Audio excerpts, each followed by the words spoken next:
Una volta che abbiate conosciuto il volo, camminerete sulla terra guardando il cielo, perché là siete stati e là vorrete tornare. Once you have tested flight, you will always walk the earth with your eyes turned skywards, for there you have been, and there you will always long to return. This is Leonardo da Vinci, the day he made a man fly. And it seems it's a false statement. Well, who cares? I don't care, because this statement is inspiring careers in aerospace since decades. And I will tell you my story about that. When I was 13 years old, I took a big pencil and a black paint, and I wrote that statement on the entire wall of my room. I still remember the reaction of my parents when they came home. They said, "Oh, she looks a little bit bizarre." But she has a so strong passion that actually she has the right to do it. And this statement is written at the entrance of my office. So 25 years later, those words are still driving my everyday work in space. That's why I don't believe in new space and old space, simply because there is no new passion and old passion. My name is Morena BERNARDINI. I'm the head of strategy of ArianeGroup. And you have understood, today we're talking about bring objects and the humans into space. Control center to everyone. We are 1 minute from launch and counting. I've just been informed that we have perfect weather conditions above Kourou. Susie, what's your status? Control center, my name is not Susie.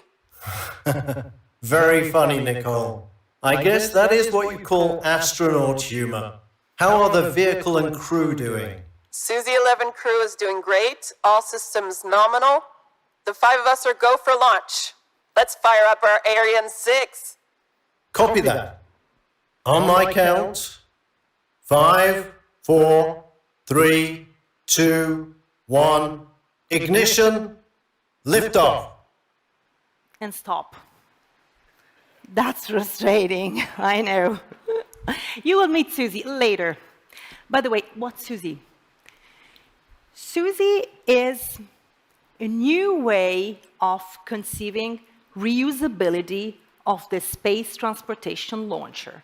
It's a very smart concept for the upper part of a launcher, able to do cargos, but Susie, it's also about exploration. It's about a new kind of cargos to bring in space, and it is about human space flight.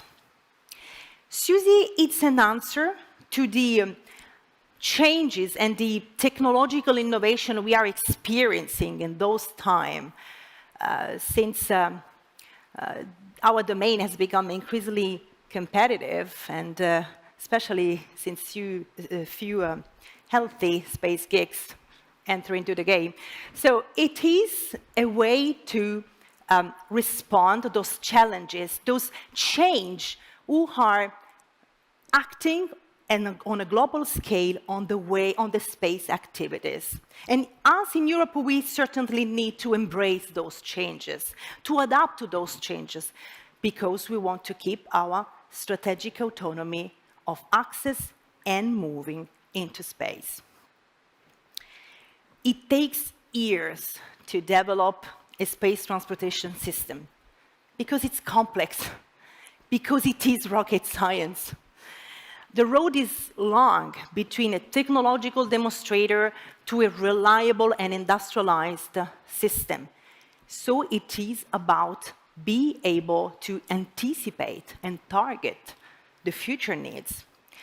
And that's why we, ArianeGroup, the European leaders of access to space, we work together with ESA, the NEST vision. The NEST vision is, most of all, our capability to target future needs, opportunities, and technological endeavors. And to do so, we joined forces with few partners, Airbus, Thales Alenia Space, but also newcomers like Orbex, D-Orbit, and even academies, Polytechnique de Lausanne. Bringing all those experiences together means to benefit from a very large and complementary set of skills. So be able to anticipate, because yes, the competition today is very tough, but it is also our best chance to change. So to do that, in this vision of the 2030 space transportation onwards, we work together. Common, and other key words. Part of European space industry's DNA. That's the way we could develop in the last 40 years very sophisticated technologies. That's the way we choose to work together with partners. And in order to envision this future of space transportation, we, ArianeGroup, we could define 3 possible scenarios. We call that resilience, security, and in-space revolution. Of course, the last one is our favorite one because it's describing a very brilliant future for the industry in the next decades. And let's have a more insight about those together with Joost. This guy has the coolest job in the company. He's a human space flight manager. Thank you, thank you. Or maybe they just chose me because I'm a bit closer to space than the average of us, being quite tall. Now, kidding aside, talking to you that space transportation is cool and that the future is full of opportunities is not hard because you're an easy crowd. But we have to understand the strategic role that space plays for our society here on Earth, today, and even much more so tomorrow. And it's for this reason that, together with our Nest study partners, we started investigating 3 scenarios. 3 scenarios, very different in their nature and in their context, but where we've been looking to the commonalities between the scenarios. Commonalities that will provide us robustness for a future that, of course, we do not know today. Now let's have a look at them. The first scenario, resilience, very much a continuity scenario.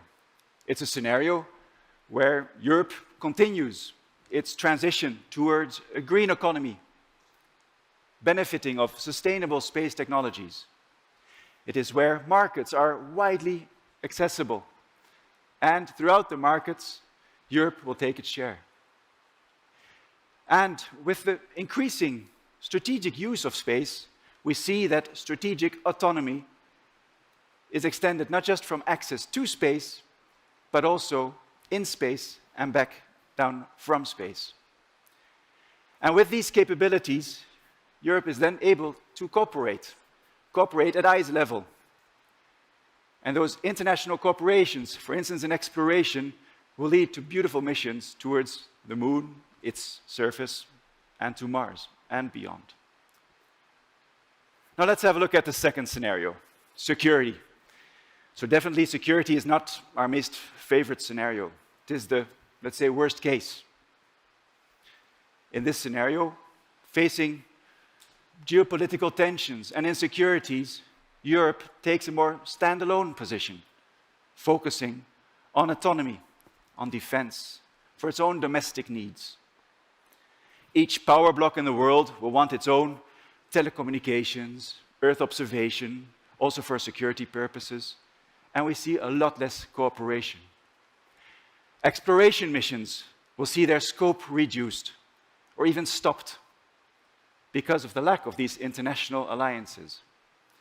Now, I have to say, when we were working on this scenario 2 years ago, it looked very far away because we were living in a safe world. But recently, honestly, we've been seeing many aspects of this scenario popping up. And then the third scenario, in-space revolution, definitely our favorite one. It is the one where we are looking at all the opportunities that in-space assembly and manufacturing can provide us. In this scenario, the in-space economy flourishes, and throughout the market segments, many new commercial opportunities arise. We see very large satellites being assembled in orbit, just like platforms, space stations. And we also see very large infrastructures. Why? Because they benefit from the much more intense solar power that we can get in space. These infrastructures can serve multiple purposes. Think about space data centers, solar power stations, and other manufacturing and assembly hubs. Now, these infrastructures will also require not only to be deployed and maintained and have an end-of-life strategy, but will also require human operators. Because, let's face it, even here on Earth, in the most roboticized factories, we need and benefit of local human operators. And for exploration, we see missions to the lunar surface and beyond. Now, throughout the three scenarios, we see many diverse activities in low and medium Earth orbit, geostationary orbit, towards the moon and beyond. So we see a lot of different masses that need to be transported to many different destinations. This does not only require access to space. As we said, it requires many new in-space activities, such as dispatching, tugging, refueling, payload upgrades, inspection, assembly and manufacturing, name it, and not to forget, end-of-system life removal and debris removal. So we're not only going to be transporting satellites, we're going to be transporting equipments, materials, different kind of fuels. And we will also see that there will be a requirement for services requiring pressurized and conditioned cargo and, of course, human spaceflight. Now let's talk a bit about exploration. Space exploration has always played a significant role for the development of space transportation, as you know. And ESA has recently published their Terra Nove strategy document, investigating how Europe intends to position itself in the global context. And we indeed think that this roadmap is key for our vision of the future. And why? Because it investigates the nice balance that we have to have between independence and cooperation. We have seen that certain equilibria are very fragile. And we've also seen, and we know, that collaboration and cooperation can bring about beautiful missions. A nice example of that is the Lunar Orbital Platform, a space station around the moon, which will provide us a stepping stone towards the lunar surface and beyond towards Mars in the long term. Furthermore, on the lunar surface, we will be seeing more and more activities, infrastructures, many elements, infrastructures requiring power systems, which require mobility, which will require in-situ resource utilization, and which will require a lot of logistics, cargo, human, not only towards the surface, but just as well back. So now you finally understand that actually throughout the scenarios, all the types of activities we need is actually not so different. The list is the same. It's just the amount of use we make of each differs per scenario, of course. And furthermore, we see that cargo and human spaceflight will play an increasingly strategic role. So you see, space transportation is really under a shift of paradigm, and we definitely need to acquire new capabilities in order to fill all those missions. Up to now, launches bring payloads into a defined point into space. Could be far or close, Earth's orbit, moon orbit, outer space. This is what we call the point-to-point approach. To do so, we use different launches because they have to fill a different missions profile. So to be very clear, we are not, ArianeGroup, we don't believe in the one-size-fits-all. We still need to have different launches able to perform different missions profile, simply because this is what so diversified missions require in Europe. By the way, if you look at the transportation on Earth, nobody is applying this rule neither. I mean, you do not go from A to B on Earth only with one mean. In the future, we believe we are going towards a space logistic network. So launches will continue to carry payloads, be sure, into hubs. It means that in the future, we will still need to have a family of launches with different performances, able to fit all those diversified missions. And that's why ArianeGroup proposes a family for the next generation of our launches in Europe.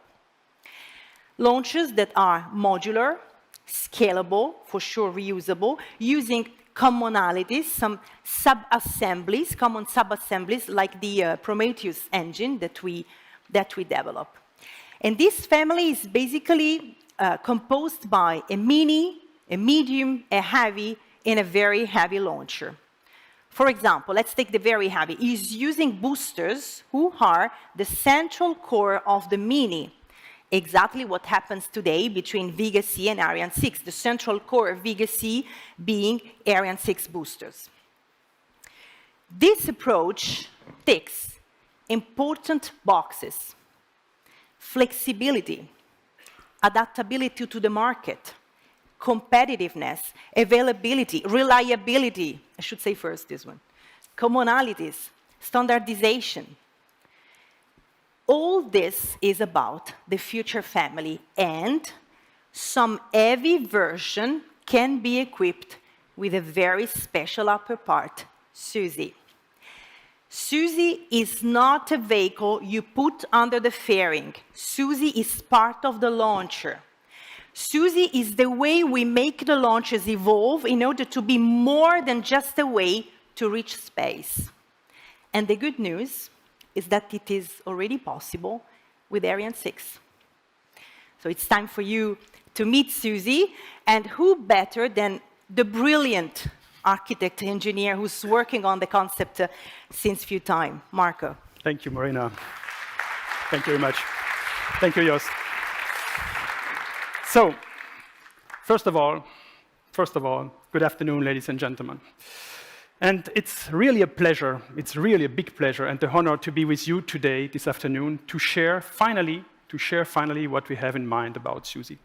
We have been working now for the last 3 years about this concept, and now it's time to share it with you. First of all, as you have seen, with Ariane 6, we will have soon a very powerful, versatile, and evolutive launcher. Something where we can change the upper part in a very flexible way. So enough teasing now. What is really SUSIE? Well, first of all, SUSIE, it's an acronym. It stands for Smart Upper Stage for Innovative Exploration. But more than that, SUSIE, it's a very simple idea. The SUSIE is an idea which is simply to say we are going to change on the launcher the fairing, replace it with something smart, replace it with something that can carry in space and back from space safely cargo and humans. This being said, actually, I could stop my presentation here because this is the essence of SUSIE. What I will tell you more about it today. So first of all, what is special? What is smart on SUSIE? The first thing I would like to tell you about the smartness of SUSIE is how it mates with the Ariane launcher. With such a concept, what you can immediately understand is that we are not going to change significantly the launcher. We are going to reuse the assembly buildings and all the infrastructures that we have in order to fly with SUSIE. So the essence of the message is there is no major big modification that is foreseen on the launcher to fly with SUSIE. But the next idea that I would like to stress is the fact that we are going to introduce SUSIE without interrupting significantly the commercial launch activity of Ariane 6. Simply said, SUSIE, it's Ariane 6 ready, and vice versa. But not only when we say that, we also look it into perspective. We wanted to make it compatible with future evolutions of the launcher, not only, I would say, Ariane 6, but these future evolutions could be reusable or not. So how concretely does it work to put a SUSIE on an Ariane 6? We're going to use this model here that you see to show you that concretely.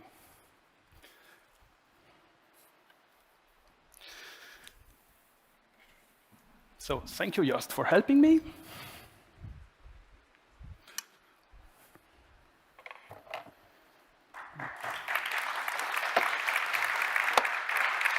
Voila, it's done. It was as easy as that. And we did it without crashing the thing. Huh? You have seen that. It was a major danger in the operation. So, a few words about this, what you see here. First of all, well, this model here represents a human transport variant. Like I said, it could be cargo variant, it could be a human cargo variant. Here it's a human transport variant. The human transport variant is equipped with a certain number of windows that you see on the top and an access hatch that you see on the side. On the front side here, you have the payload bay, and we might do it now very slowly. You can see on the side, on the windward side, on the other side, the tiles that correspond to the thermal protection for the hot re-entry in the atmosphere. What else is so special on SUSIE? Well, a few words about how SUSIE re-enters the atmosphere. SUSIE has no wings. SUSIE is just what we call a lifting body. And even though it has no wings, it achieves a comfortable and precise and controlled re-entry. So when we say comfortable, how comfortable? Well, it's about 2.5 to 3 Gs, maximum G load that you encounter during the re-entry, a nominal re-entry. By the way, this is quite similar to what you have on Space Mountain. So probably you have experienced that by yourself, and you know how that feels. One comment here, such level is fairly better than what you would have with a capsule. First point. The second point is that it is steerable, and we will say a little bit about that further, and aiming, therefore, for a precise landing spot on Earth. So in order to achieve that, you see SUSIE has a generic shape, what we call the lifting body, and that shape basically allows you to surf on the upper layers of the atmosphere, and by surfing, you basically dissipate the energy, you control yourself well, and you aim for a precise point. Yes, we talk about surfing, but don't forget, we are surfing here at Mach 25. That's not that easy. So in fact, to achieve that, surfing at Mach 25, for the re-entry, SUSIE adopts a few tricks. Some of them have been patented already. One of the tricks is related to these aerodynamic shapes that you see here, the controls that you see here. And this is quite an advanced control system that we have developed, imagined, given to the lessons learned from European re-entry vehicles. We can mention here especially the IXV, which was successfully flown and tested, and the heritage, the knowledge that we gained from this can be found here. And I would like to stress that the re-entry technologies that we adopt here on this vehicle, it's not black magic. It's all technology that is coming from available knowledge, be it the ARD, the capsule ARD, or the IXV that was test flown in Europe. So the technologies from the re-entry is known and applicable to this type of vehicle. A few more details now concerning mass, size, diameter, volumes, and stuff like this.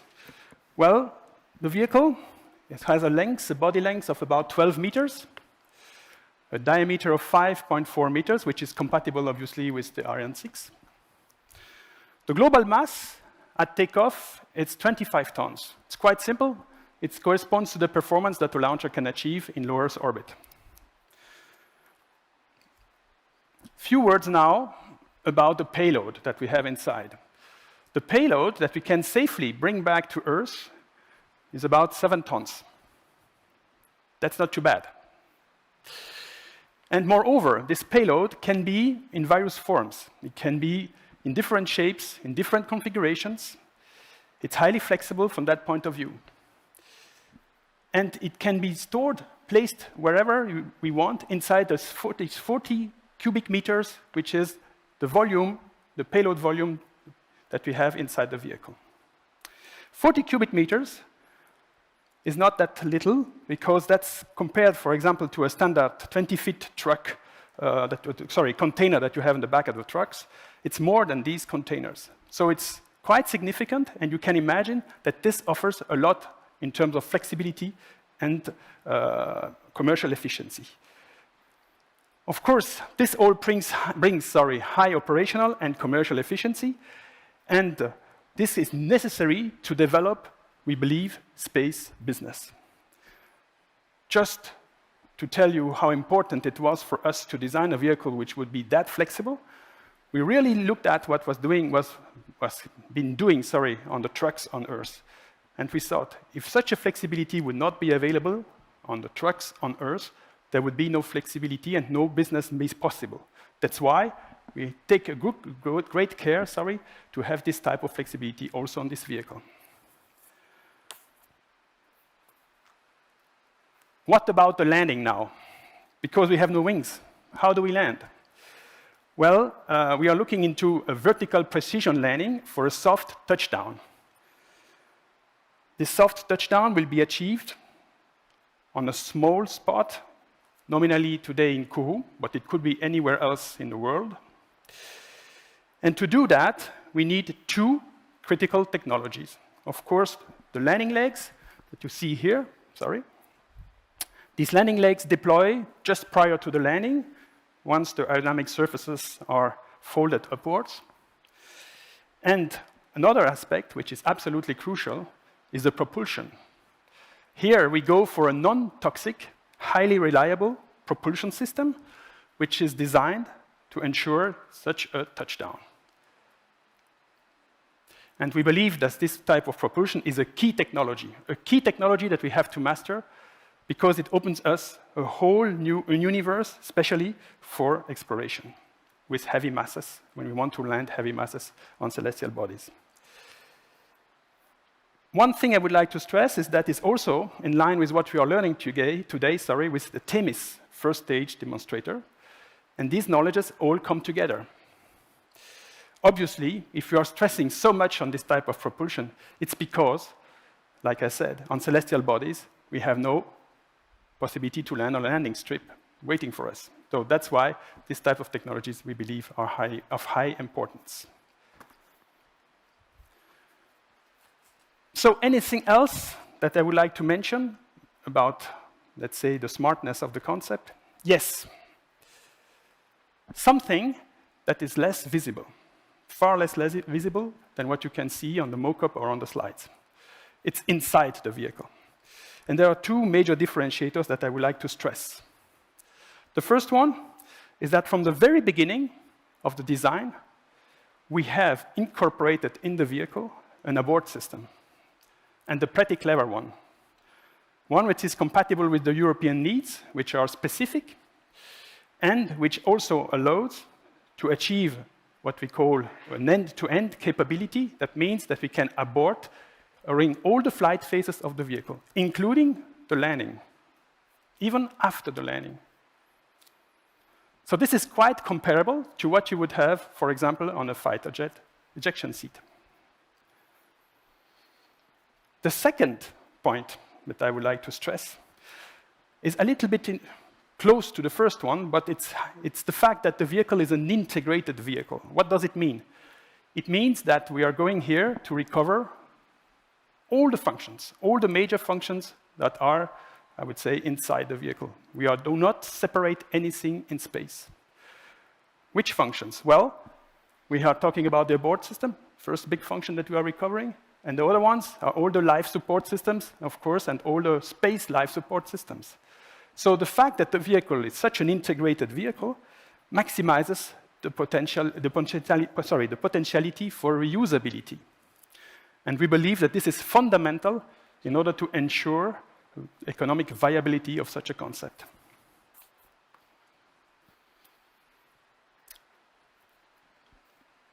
Few words now about the perspectives and the potential evolutions of such a vehicle. Well, there is another sweet spot that I would like to highlight. This other sweet spot, it's the fact that this vehicle is scalable. What do we mean with scalability? Scalability comes, in fact, in different ways. Let's talk about the first one, which is, of course, the geometrical way. So scalability is simply like changing the scale of the vehicle, the size. But that's just one aspect. The other aspect of scalability is that, and we are adopting this and we are using it on the SUSIE concept, is that we can change the proportions of the vehicle. The proportions are the ratio between the length and the diameter, for example. And here it's extremely flexible. That's a big differentiator, as well with respect to a capsule. We can stretch the vehicle the way we want. It would still work. But beyond geometrical scalability, we also can see functional scalability. For example, if you look at this picture here. So what does it mean? It means that we could, for example, say on such a concept that we replace what is inside the payload bay by a volume where we can accommodate astronauts in a very comfortable way in order to allow them to fly for longer missions. Of course, to do so, SUSIE would not be sized enough, wouldn't be big enough. So we would connect SUSIE to a space transfer module, which would be able then to bring power, air, electricity, thrust, whatever you need to extend the mission, to go further than low Earth orbit. Okay, this being said, is that enough? Are we going to be happy if we just play with those ingredients? In fact, another aspect is very important as well. If we start playing like this with a space transfer module plus SUSIE, we have to check that our vehicle, that SUSIE, is also capable to re-enter with high energy in the atmosphere. Coming back from Moon or from Mars is not the same as coming and re-entering from low Earth orbit. We would there be surfing as well in the upper layers of the atmosphere, but not at Mach 25. We would be doing that at Mach 35. Well, we checked. And this is one of the major points that we push today. We say, okay, the concept that we have, it's scalable also energy-wise. That means that we can fly it at higher energies, re-entry modes. We did that, and we showed that there are no showstoppers for that. And I would like to stress that this is also a major differentiator with respect to other lifting bodies. Vehicles that would look like this, that you see around the world, but today they have some quite limitations regarding the energy of re-entry. This is not the case here on this vehicle. So, of course, when we are coming back from the Moon, from Mars, with such space trains, we call it space trains, not all the vehicle is re-entering the atmosphere, but just the part in the front, which is the SUSIE. The rest of the space train stays in orbit, it's reusable and refuelable, and therefore ready for a future mission. So now you understand that SUSIE has been already designed for evolution. In fact, we believe that SUSIE strongly prepares Europe for a variety of upcoming challenges. We have been speaking about cargo up and down, astronauts up and down, the resulting space activities and in-services.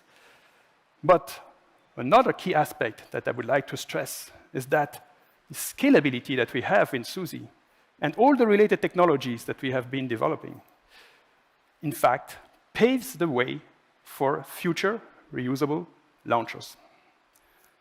And that's quite unique. That means that today, such a concept, when I say we stretch it, that we change the shape, we can do it in such a way that instead of having a payload bay here inside, we would have tanks, we would have an engine, and it would basically be a complete upper stage. And this also is highlighted by the picture that you see here. Today, we are proposing to fly SUSIE on the Ariane 6, which is going to fly, let's say, tomorrow. But the cool thing about SUSIE is that when the launcher is going to evolve, it's going to be more reusable. The technology is going to change. We can still think it as having a SUSIE on the top. So SUSIE will carry on to the next generation of launchers without a significant change. So, now, I invite you to imagine that we are now in 2031, in less than a decade from now. Let us witness a typical SUSIE mission to low Earth orbit with a SUSIE in its human transport version. We are now the 18th of September 2031, a few hours away from the first SUSIE flight with astronauts on board. The launch countdown continues to proceed smoothly, and we are now getting a live coverage from Kourou. All the systems are go for this historic mission. We have just passed the T-3 hours mark. Board Commander Nicole leads today her crew of 5 European astronauts, composed of 3 mission specialists and 2 pilots. As we can see live, the crew slowly progresses through the transparent gateway towards the SUSIE access hatch. The crew is assisted by 3 technicians.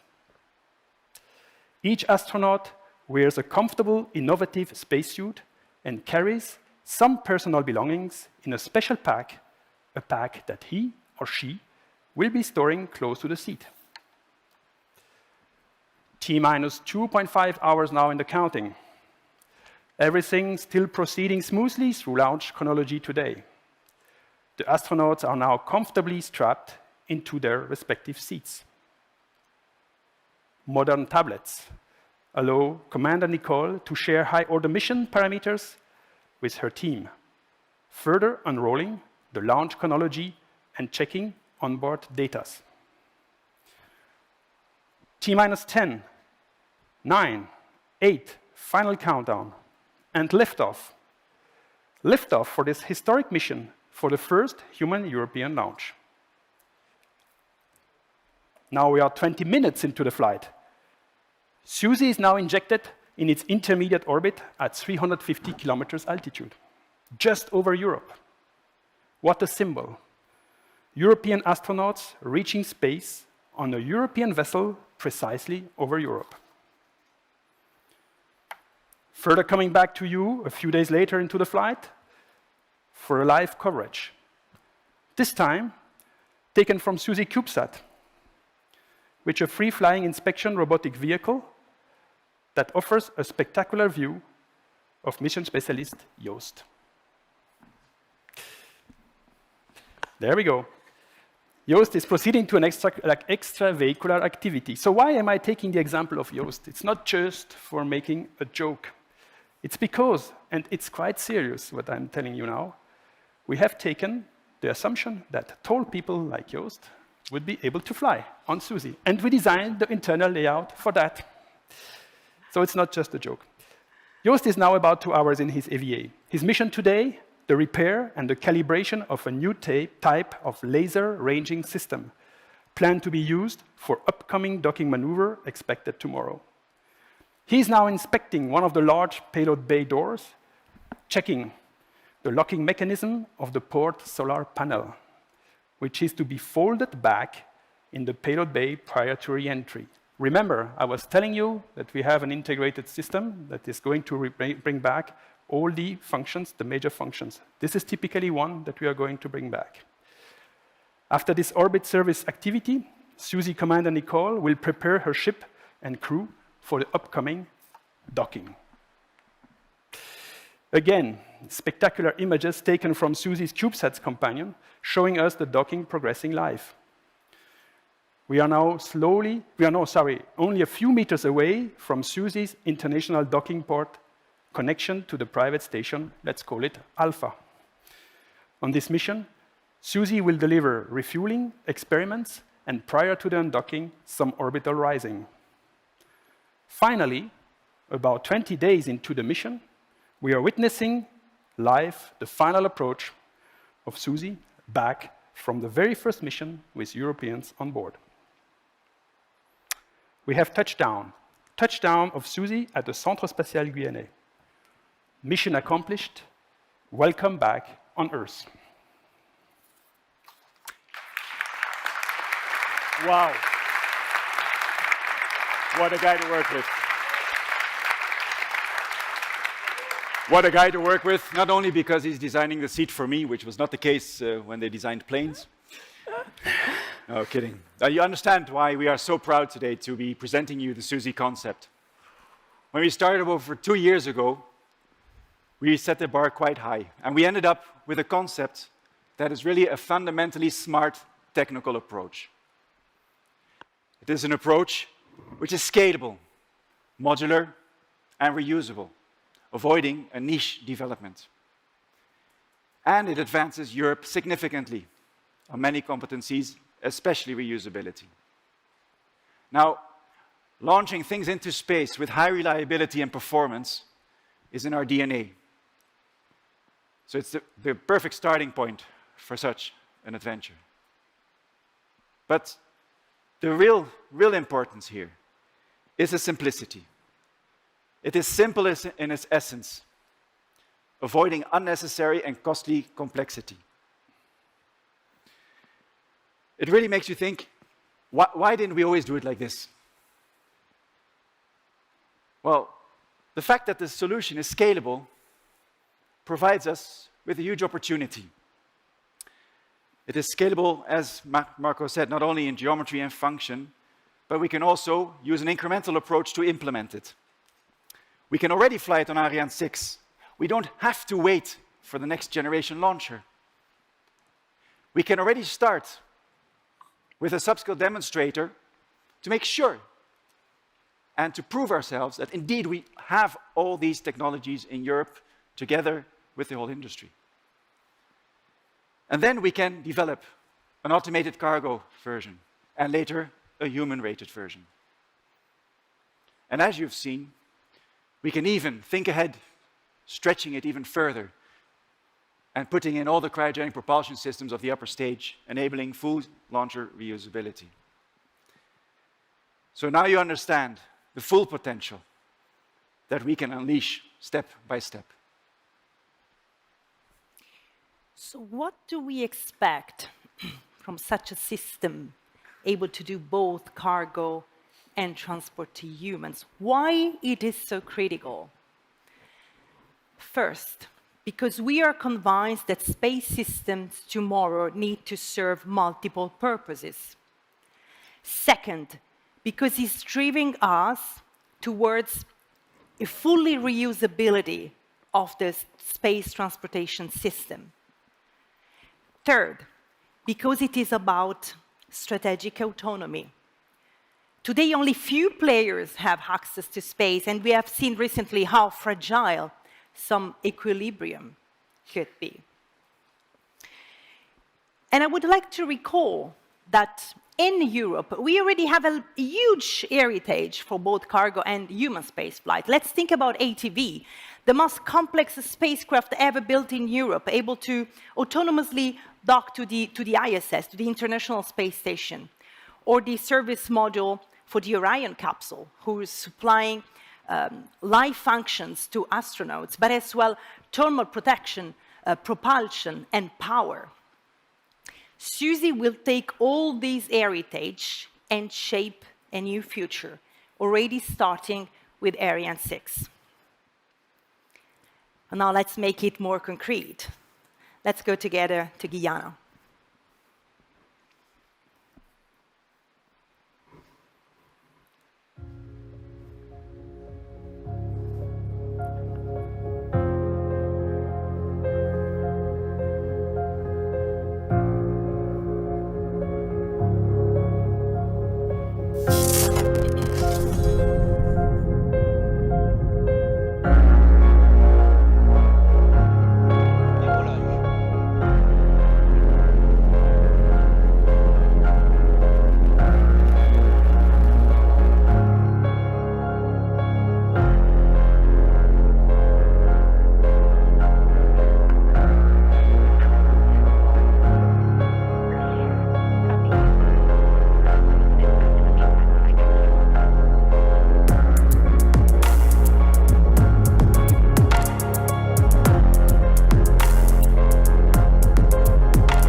You're right.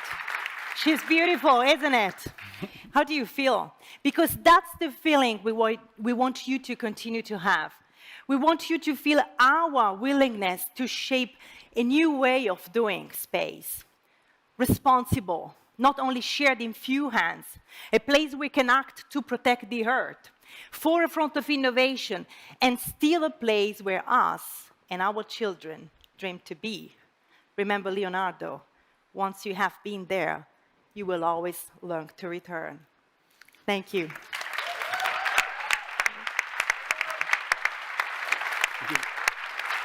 Thank you.